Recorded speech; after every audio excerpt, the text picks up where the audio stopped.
네, 예청자 여러분 안녕하십니까? 카플뉴스 제임스입니다. 많은 분들이 새벽에 잠을 설치셨을 것 같습니다. 20대 한국 대통령 선거 결과 국민의힘 윤석열 후보의 당선이 확정됐습니다. 보수 정당이 5년 만에 정권을 되찾은 것이어서 많은 변화가 예상됩니다. 대통령 집무실을 광화문으로 옮기고 청와대를 공원으로 만든다고 합니다. 인수위원장에는 안철수 씨가 내정됐습니다. 네, LA 최저임금이 7월 1일부터 인상됩니다.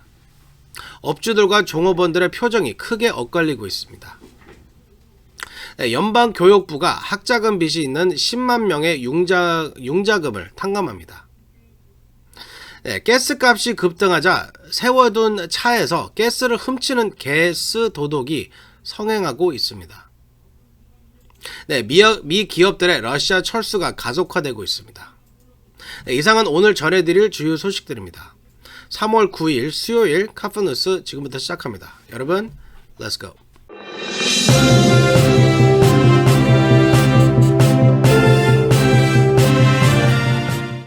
네, 앞으로 5년간 한국을 이끌고 갈 차기 대통령의 국민의힘 윤석열 후보의 당선이 확정됐습니다.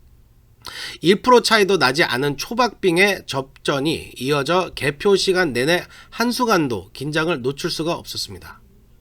피터장 기자가 대통령 선거 소식 종합해드립니다.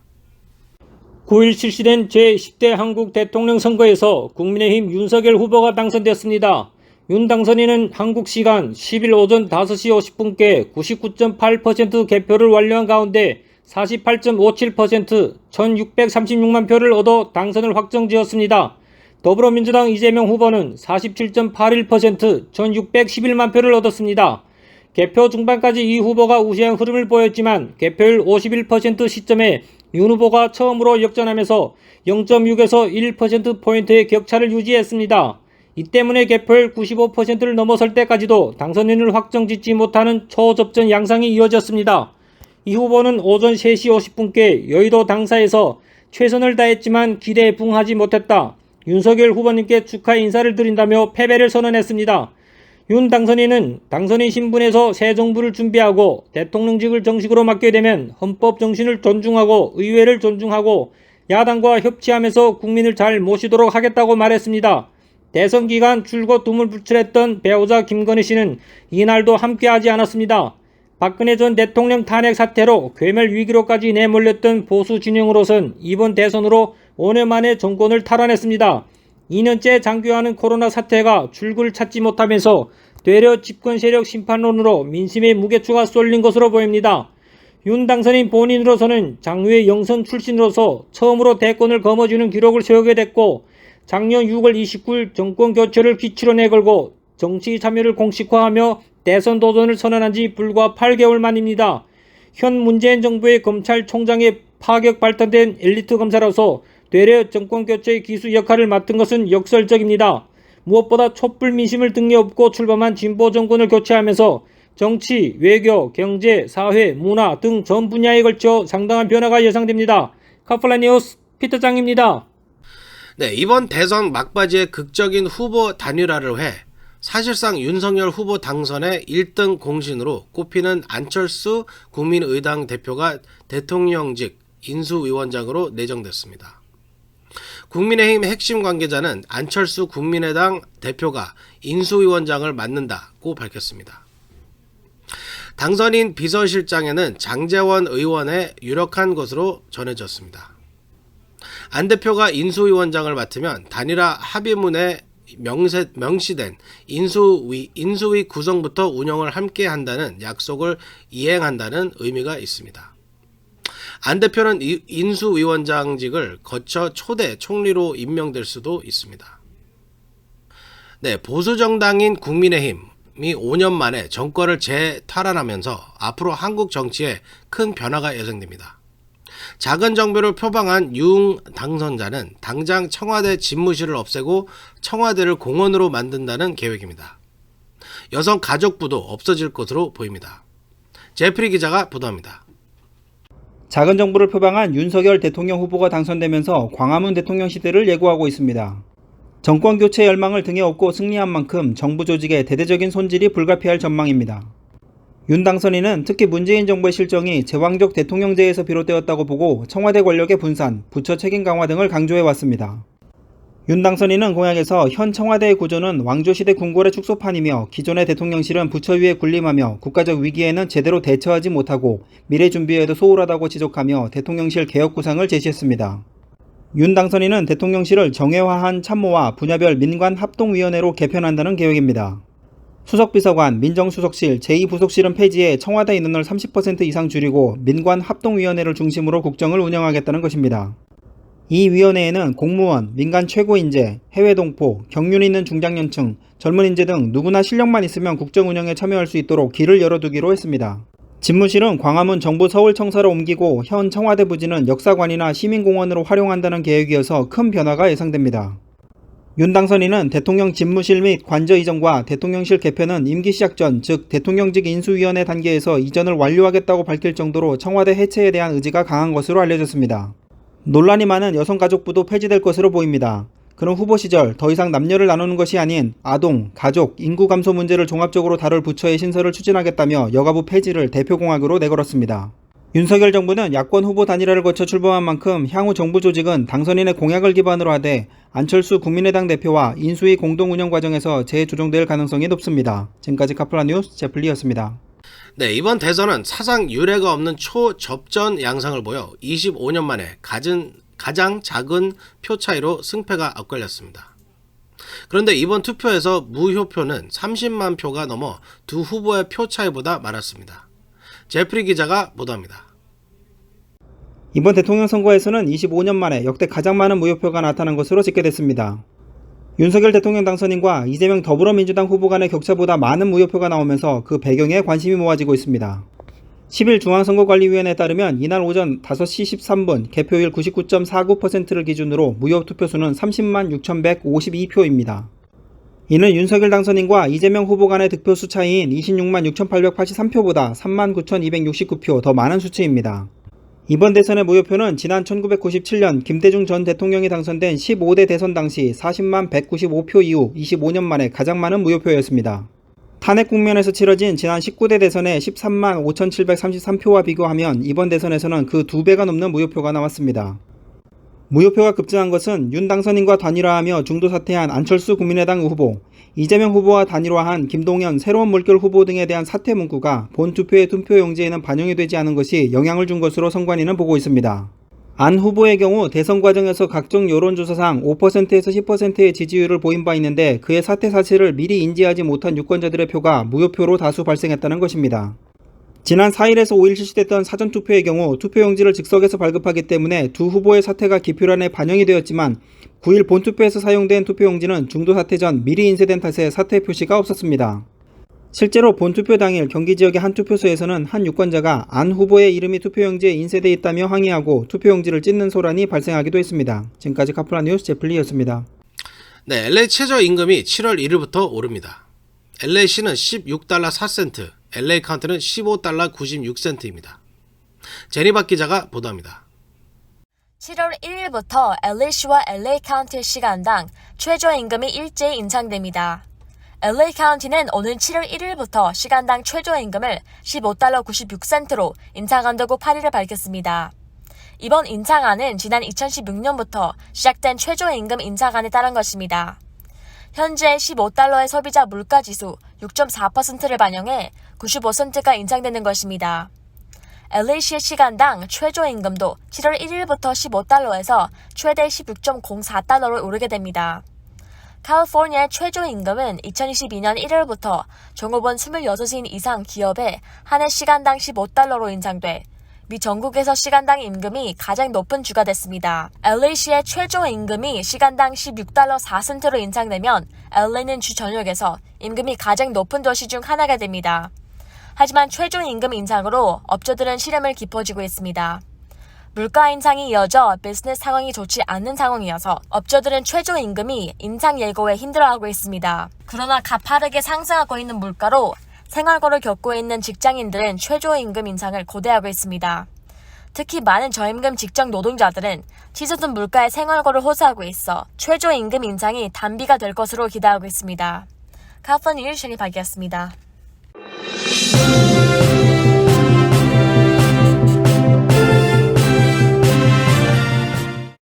네, 바이든 대통령이 1인당 1만 달러까지 대학 학자금 융자비 탕감을 검토하고 있는 것으로 알려진 가운데 오늘 연방교육부가 약 10만 명의 사람들의 학자금 대출 탕감에 자격이 있다고 발표했습니다. 이 탕감은 지난해 확대된 공공서비스 부채 탕감 (Public Service Loan Forgiveness) 프로그램 대상자들에게 적용됩니다. 탕감되는 융자액은 약 62억 달러에 달합니다. 공공서비스 부채 탕감 프로그램은 졸업 후 공무원으로 10년 동안 일을 하면서 연방 학자금 대출금을 꾸준히 상환할 경우 나머지 잔금을 탕감해주는 것입니다. 네, 가스값이 6달러에 육박하면서 가스 도둑이 기승을 부리고 있다고 합니다. 세워둔 차 연료 탱크에서 가스를 빼간다고 합니다. 제니박 기자가 보도합니다. 가스값이 6달러에 육박할 정도로 치솟으면 세워둔 차량의 연료 탱크에서 가솔린을 훔쳐 달아나는 가스 도둑이 기승을 부리고 있습니다. AAA는 가스 절도가 증가하고 있다며 운전자들에게 주의를 당부했습니다. 최근 나타나고 있는 가스 도둑은 펌프 등을 이용해 가솔린을 빼내 옮겨 닫는 전통적인 방법이 아닌 연료 탱크에 직접 구멍을 뚫어 수법이 많아졌다고 합니다. 이는 최신 차량들의 연료 탱크가 예전 차량과 다르기 때문이라고 합니다. 가스 도둑이 연료 탱크에 직접 구멍을 뚫어 가스를 훔쳐갈 경우 차 소유자는 최소 $1,000 이상 피해를 입게 됩니다. AAA는 가스 도둑을 막기 위해서는 거리 주차를 가급적 피하고 반드시 개인 차고에 주차할 것과 공공장소에서는 교통량이 많고 밝은 곳에 주차할 것을 권유했습니다. 실외에 주차하는 경우 가능하면 울타리 있는 안전한 주차장에 주차하고 가능하면 눈에 잘 띄고 사람 통행이 많은 곳, 엘리베이터 근처에 주차하는 것을 좋습니다. AAA는 차량에서 가솔린 냄새가 나거나 연료탱크 부근 밑에 액체가 고여있을 경우 연료탱크를 점검해 가스 도둑을 맞지 않았는지 확인해야 한다고 조언했습니다. 또 연료 소진 속도가 평소보다 빠르거나 엔진 점검 등이 켜진 경우에도 확인할 것을 조언했습니다. 범죄 피해가 확인될 경우 경찰에 신고하고 수리 비용을 위해 보험회사에 문의한 후 가능한 빨리 정비소로 차량을 옮기는 것이 좋습니다. 카프런 뉴스 제리박이었습니다. 네, 바이든 대통령이 어제 바이든 대통령이 어제 러시아 원유에 대한 전면 수입 금지 조치를 단행했는데요. 이로 인해 미국 가솔린 가격이 치솟는 등 경제적인 타격이 만만치 않습니다. 그런데도 미국인 79%가 가솔린 가격이 오르더라도 러시아 원유 금수 조치에 찬성한다는 여론조사 결과가 나왔습니다. 월스트리트저널은 미국인 유권자들을 대상으로 실시한 설문조사에서는 79%의 응답자가 러시아산 원유 수입 금지 조치에 찬성한다고 답했다고 보도했습니다. 이번 조사에서는 응답자의 79%는 미국의 에너지 가격이 상승한다고 해도 러시아산 원유 금수 조치에 찬성 또는 반대하느냐라는 질문에 찬성한다고 대답했습니다. 반대한다는 응답률은 13%에 불과했습니다. 네, 러시아의 우크라이나 침공으로 인한 인명피해가 빠르게 늘고 있습니다. 우크라이나 남부 마리우폴에서는 시신이 넘쳐나 집단 매장을 해야 하는 참상이 나타나고 있습니다. 스티브 강 기자가 보도합니다. 러시아군에 포위된 우크라이나 남부 항구 도시 마리우폴에서 사망자들의 시신이 집단 매장되는 참상이 이어지고 있습니다. 마리우폴 시당국은 시신들을 개별 매장할 수 있도록 기회를 기다려왔지만 러시아군의 포격이 계속되고 있는 데다 시체들이 넘쳐나고 많은 시체들이 집안에서 수거되지 않고 있기 때문에 조치를 취해야만 집단 매장을 결정했습니다. 도시의 중심부에 있는 오래된 묘지 중 한 곳에 약 25m 길이의 깊은 참호가 생겼습니다. 사회복지사들은 8일 49에 이어 9일에도 39의 시신들을 카펫이나 가방에 싸 이곳으로 가져왔습니다. 사망자 중에는 군인뿐만 아니라 도시에 대한 폭격으로 인한 민간인 희생자도 포함되어 있습니다. 지방사회복지국의 근로자들은 또 질병이나 자연사 등으로 사망한 일부 시민들을 포함하여 집 안에서 시신을 수습하고 있습니다. 비극적인 집단 매장에는 조문객도 없었고 고인에 대한 마지막 작별 인사도 없었습니다. 유엔은 러시아의 우크라이나 침공 이후 1,400명이 넘는 민간인 사상자가 나왔다고 밝혔습니다. 침공으로 발생한 난민은 200만 명이 넘었습니다. 9일 유엔 인권고등판무관무실은 2월 24일 오전 4시부터 현재까지 우크라이나에서 516명의 민간인이 사망하고 908명이 다치는 등 총 1,424명의 민간인 사상자가 나왔다고 밝혔습니다. 사망한 516명 중 98명은 남성 60명 여성이며 어린이가 37명입니다. 우크라이나 수도 키예프를 비롯해 체르카시, 체르니히우, 하르키우, 헤르손, 미콜라이우, 오데사, 수미, 자포리자, 지토미르 지역에서 사망 405명, 부상 446명 등 총 851명의 사상자가 발생했습니다. 민간인 사상자 대부분은 다연 장로켓 발사 시스템, 미사일 공습 등 폭발 공격으로 발생했습니다. OHCHR은 발표된 집계치보다 실제 사상자 수가 더 많은 것으로 내다봤습니다. 이날 수치는 8일 자정까지 집계된 것입니다. 유엔 난민기구는 이날 러시아의 침공으로 발생한 난민이 200만 명이 넘었다며 2차 세계대전 이후 가장 빠른 난민 증가 위기라고 밝혔습니다. 카플라 뉴스 스티브강입니다. 네, 미국의 세계적인 글로벌 기업들이 줄줄이 러시아에서 철수하거나 영업을 중단하고 있어 러시아의 경제 고립이 심화되고 있습니다. 맥도날드, 스타벅스, 제너럴 일렉트릭, 펩시 등이 영업 중단을 선언했고 뉴욕타임스는 기자단을 철수시켰습니다. 피터 장 기자가 보도합니다. 미국의 상징과도 같은 글로벌 브랜드의 대기업들이 줄줄이 러시아에서 철수하고 있습니다. 맥도날드, 스타벅스, 코카콜라, 펩시콜라, 제네럴 일렉트릭이 모두 러시아의 우크라이나 침공에 대응하기 위해 러시아 내 사업을 일시 중단하고 철수한다고 8일 발표했습니다. 맥도날드는 러시아에서 운행 중인 850개의 매장 운행을 일시 중단한다고 밝혔습니다. 크리스 캠프친스키 맥도날드 최고 경영자는 우크라이나에서 전개되고 있는 반인도적 고통을 무시할 수 없었다면서 러시아 모든 매장 영업을 중단한다고 말했습니다. 맥도날드는 러시아에서 상징적인 역할을 해왔으며 32년 전 소련이 붕괴하기 직전 모스크바의 매장 문을 열었습니다. 스타벅스도 8일 모든 매장을 일시 폐지한다고 발표했습니다. 코카콜라도 러시아 내 사업을 중단한다고 발표했고 펩시콜라와 제네럴 일렉트릭도 러시아 내 사업체를 일부 폐지한다고 발표했습니다.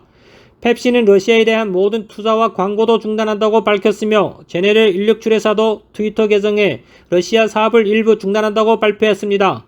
미국 대표 일간지 뉴욕타임스도 러시아에서 기자단을 철수합니다. 뉴욕타임스가 러시아 기자단을 철수시키는 것은 1921년 이후 100년 만에 처음입니다.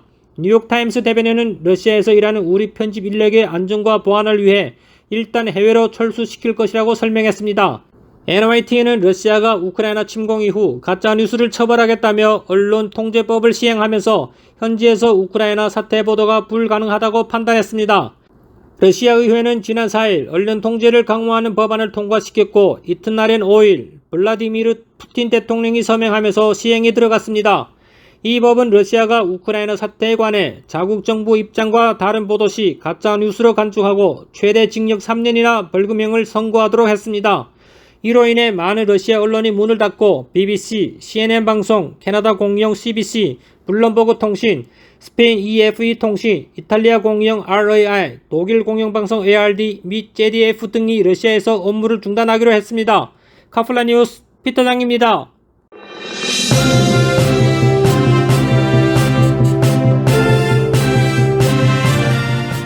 네, 오늘 준비한 소식은 여기까지입니다. 돌발 퀴즈 당첨자는 내일 발표해드리도록 하겠습니다. 네, 한국의 대선이 끝났습니다. 초접전 선거였던 만큼 서로 지지하는 후보가 다른 사람들은 갈등도 치열했습니다. 이제 대통령 선거의 갈등을 씻고 새로운 화합의 시대를 만들어갔으면 좋겠습니다. 네, 제가 어제 한인회장 자격으로 윤석열 후보의 당선을 축하하는 메시지를 한국 언론을 통해 발표했습니다. 이 메시지를 들으시면서 오늘 뉴스 마치겠습니다. 감사합니다. 네, 먼저 제20대 대통령으로 당선되신 윤석열 당선인께 로스앤젤레스의 모든 한인 동포들을 대표해서 축하 인사를 드립니다. 이번 선거는 2년 동안 이어지고 있는 코비드-19 사태와 우크라이나 전쟁 등 나라 안팎이 어려운 가운데 치러진 선거였습니다. LA 한인사회를 대표해서 당선인께 부탁드리고 싶은 것은 선거 동안 분열되었던 국민들의 마음을 하나로 묶어주시고 앞으로 5년 동안 대한민국을 잘 이끌어주시길 소망합니다. 그리고 우리 재외동포들의 한결같이 바라는 재외동포청 설립과 선천적 복수국적 문제 등 재외동포 관련 공약을 꼭 실천해 주시는 첫 번째 대통령이 되어주시길 부탁드립니다. 감사합니다.